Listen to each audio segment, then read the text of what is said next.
Olá, meus queridos e minhas queridas, eu não sei a que horas vocês estão me ouvindo, por isso, bom dia, boa tarde e boa noite. Este é o 12º episódio do podcast Falando Sozinho, feito por mim, Luiz Prisco, e o tema de hoje é: por que gostamos tanto de super-heróis? Antes da gente começar, eu vou deixar um pedido de desculpas. Eu tô gravando na minha casa e vocês vão ouvir barulho de caminhão, porta batendo, gente falando, porque enfim, o dia tá movimentado hoje, mas dá pra perdoar isso, né, gente? Vamos lá. Eu também quero fazer outro pedido. Se você está me ouvindo na sua plataforma preferida de podcasts, não deixe de seguir o Falando Sozinho. Se você está curtindo no YouTube, deixe seu like, assine o canal e comente. Isso é muito importante para que eu possa continuar fazendo esse trabalho. E por favor, não deixe de me seguir nas redes sociais. Eu sou o @LuizPrisco no Instagram e no Twitter. Bom, vamos ao que interessa.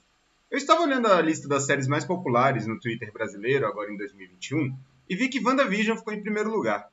E aí eu fiquei com essa dúvida, né? Assim, por que a gente gosta tanto de filmes e séries de super-heróis?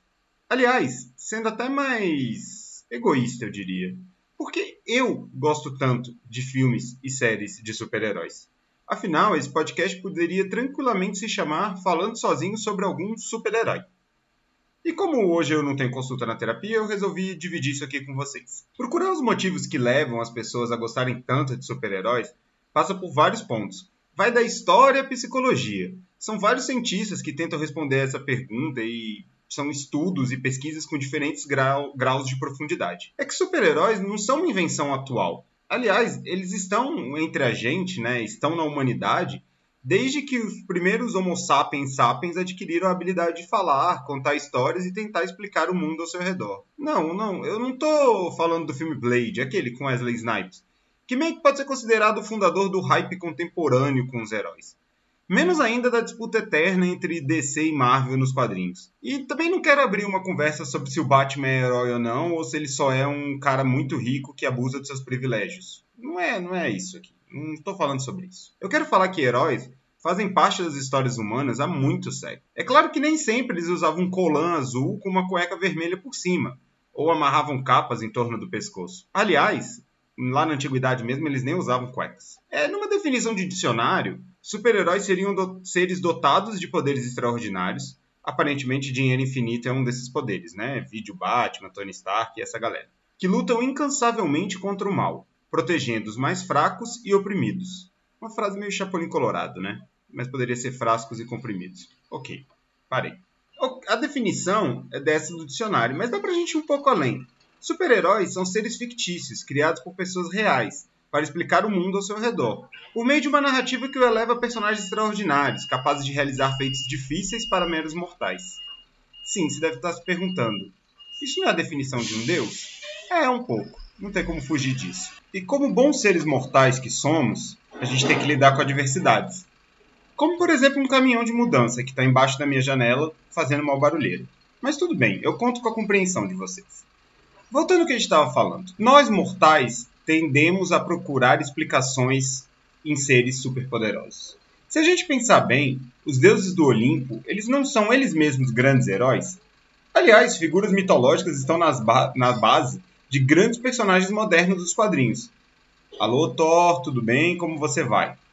Se hoje nos conectamos com mutantes, alienígenas, milionários cheios de gadgets, humanos picados por aranhas radioativas, nossos antepassados se conectavam com homens superpoderosos, capazes de correr mais rápido que o vento, voar, ter ultra força e serem metamorfos. Acontece que eles chamavam esses homens de deuses, e não de heróis. Sim, eu sei, o Zack Snyder levou isso muito a sério na hora de escrever os filmes dele. Vai, tudo bem. Eu não estou aqui para criticar o Zack Snyder e menos ainda a visão que parte da DC tem desses heróis como grandes deuses. O meu ponto básico é que a humanidade, desde que aprendeu a contar histórias, criar mitos, crer e idolatrar seres extraordinários com superpoderes, ela busca uma forma de dar sentido ao desconhecido, aos medos mais humanos. Isso aqui não é um debate sobre fé, é só uma interpretação disso tudo que a gente chama de heróis. Não à toa, a jornada do herói, aquela criada por Joseph Campbell, é um dos recursos narrativos mais usados no mundo. Assim, o gosto por super-heróis, independentemente do nome que a gente dê para eles, está de certa forma conectada com a própria noção de humanidade. Um estudo da Universidade de Kyoto, no Japão, mostrou que bebês, ainda incapazes de falar, mostravam habilidades de reconhecer atos de heroísmo e super-heróis. Eu não vou explicar aqui exatamente como eles chegaram a esse resultado. A pesquisa está aí, é fácil, é só você ir lá no Google e procurar. Mas basicamente eles exibiam para bebês de 6 meses de idade, que ainda não tinham capacidade de fala, vídeos de atos de heroísmo e vídeos de atos de não heroísmos. E pediam que esses bebês reagissem. Pediam não, né? Observavam como esses bebês reagiam. E nos atos de heroísmo eles mostravam muito mais alegria, muito mais disposição de se envolver do que nos atos de não heroísmo. Ou seja, uma criança que não sabe nem falar ainda já consegue se conectar com atos de heroísmo. O psicólogo Robin Rosenberg define que as origens de super-heróis nos inspiram e fornecem modelos de como lidar com a adversidade, encontrar significado na perda e no trauma, descobrir nossos pontos fortes e usá-los para um bom propósito. Nota: ele é um pesquisador sobre a psicologia por trás dos super-heróis. Em outra observação, ele diz, abre aspas, escritores são observadores perspicazes da natureza humana, e eles são capazes de traduzir essas observações em histórias cativantes, refletindo aspectos da psicologia que foram confirmados por pesquisadores décadas depois. Ao fazer isso, eles exploram nossa capacidade de empatia, um dos maiores poderes de todos. Fecha aspas. Em resumo, eles contam uma baita história. Mas não só isso. O que ele quer argumentar é que os criadores dessas histórias com seres sobrenaturais, né, seres que são capazes de coisas incríveis, eles acabam refletindo aspectos da psicologia que estão inerentes ao comportamento humano, que são nutridos através de uma história de adoração a seres mitológicos, a seres incríveis. Isso faz parte da história humana, da cultura da humanidade, sobretudo a cultura do Ocidente, e acabam sendo refletidas nas histórias, mesmo que essas figuras mudem um pouco de cara, que elas deixem de ser um homem com uma capa amarrada no pescoço, virem um homem alto, barbudo, super musculoso que se transforma em animais para transar com todas as belas bonitas da Terra. Sim, eu estou falando de Zeus. Mas eu acho que vocês conseguiram entender esse ponto. Então, já que deu pra gente entender como os heróis estão presentes na história da humanidade, e principalmente como isso criou uma certa relação de adoração a esse tipo de narrativa, afetando completamente o comportamento humano e nos levando a sentir um certo conforto em ouvir essas histórias, a gente precisa abordar um outro ponto aí, que é o dinheiro, a grana, a indústria. Seguinte, os filmes do universo compartilhado da Marvel, o famoso MCU, já estão chegando a uma arrecadação próxima aos 24 bilhões de dólares. Toda a série de filmes aí envolvidos. O universo compartilhado da DC Comics, que mesmo que não tenha a organização do seu concorrente, ele também tem cifras bilionárias. Serviços de streaming do mundo inteiro, ou melhor, né, a gente fala do mundo inteiro, mas os principais estão nos Estados Unidos mesmo, investem milhões e milhões em séries sobre heróis. E a própria TV tradicional também gasta uma boa grana nesse tema. Até as nossas novelas já tiveram heróis, mutantes e seres sobrenaturais. E aí vem uma pergunta Toshines. E sim, se você pegou essa referência, saiba que sua segunda dose da vacina contra a Covid chegará em breve. Os heróis rendem muita grana porque fazem sucesso ou fazem sucesso porque rendem muita grana? Sinto muito, eu vou tucanar, eu vou ficar em cima do muro. Porque é um pouco das duas coisas, né? Heróis rendem muito dinheiro. Logo, os estudos colocam seus principais recursos nessas histórias. Essas histórias têm campanhas de marketing absurdas, que ativam comportamentos psicológicos e ancestrais dos seres humanos. Ancestrais entendam históricos. Salas de cinema, em sua maioria, exibem essas histórias. Para você ter uma ideia, Viúva Negra estreou em nada menos que mais de 4 mil salas dos cinemas dos Estados Unidos. No Brasil, a situação é a mesma, com a diferença que a gente tem bem menos salas de cinema que os Estados Unidos. E assim, a grana cria uma preferência em todos, porque para onde a gente olha tem heróis, diria o Buzz Lightyear. E essa predominância acaba fazendo com que a gente entenda que essas são as grandes histórias. E também tem toda essa ancestralidade. Mas calma lá. Ao criar essa dominação econômica, os filmes e séries de heróis também geram uma dominação cultural. Viram os principais produtos da indústria do entretenimento atual. Tornam-se objetos de desejo do público. E, igualmente, de produtores, cineastas, atores e atrizes. É uma espécie de tripé. Dinheiro, psicologia e história. Eu acho que essa é a melhor resposta para o porquê a gente gosta tanto de super-heróis. Ao mesmo tempo que há um caráter histórico nas narrativas, de grandes feitos do bem, a luta desse bem contra o mal, tudo isso criou um comportamento na humanidade, criou uma forma previsível de se esperar as histórias, de se compreender as histórias.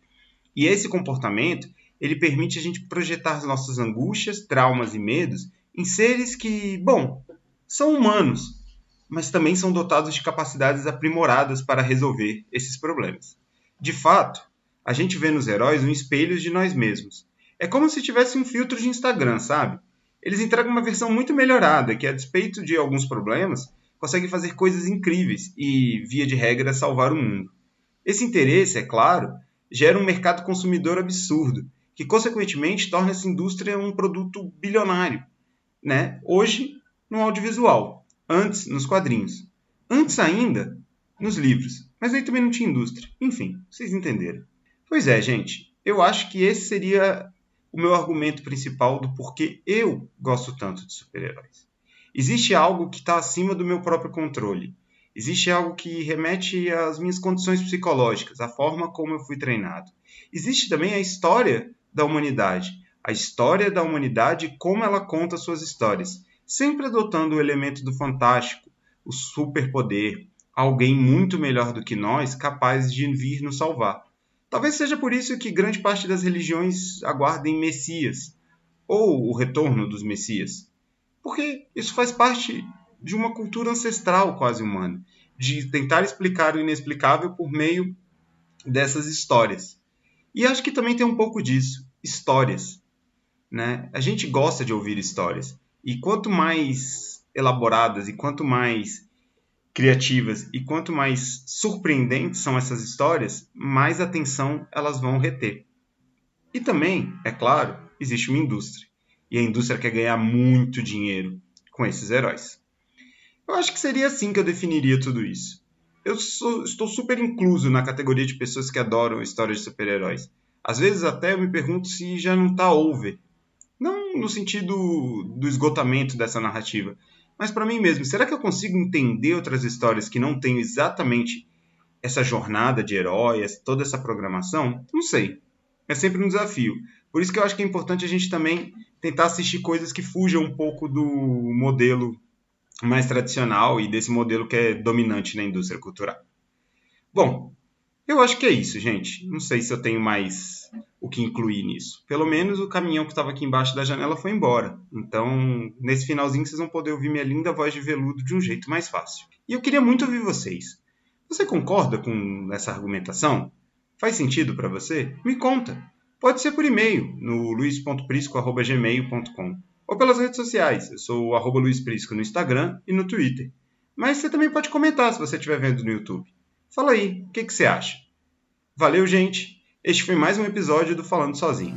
Semana que vem nós voltamos nesta mesma bate-hora e neste mesmo bate-local. O podcast Falando Sozinho é uma produção do jornalista Luis Prisco.